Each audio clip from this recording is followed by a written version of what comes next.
My name is David Rosales, and this is Gesture and Voice Controlled Minecraft. Using both hand gestures and voice, a player should be able to play the game in an immersive and intuitive way. Now for a demo. I'll first show how to navigate GUIs. My left hand acts as a mouse cursor, and my right as a button click. I'll show you this in action as I navigate through the options, multiplayer, and single player selection.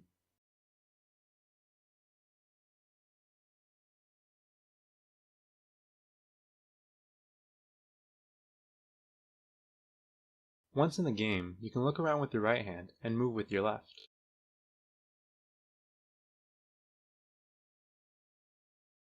Break blocks by extending your right hand as a fist.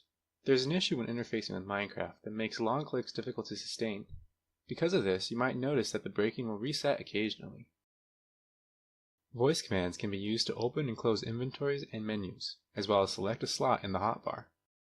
Open inventory. Inventory GUIs work the same as menu GUIs, using the left hand as a mouse and right hand as a button click. Notice there's another issue when interfacing with Minecraft where the cursor occasionally disappears when opening GUIs.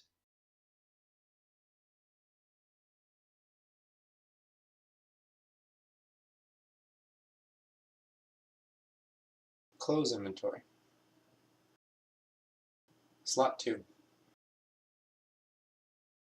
Place or interact with blocks by extending a flattened right hand.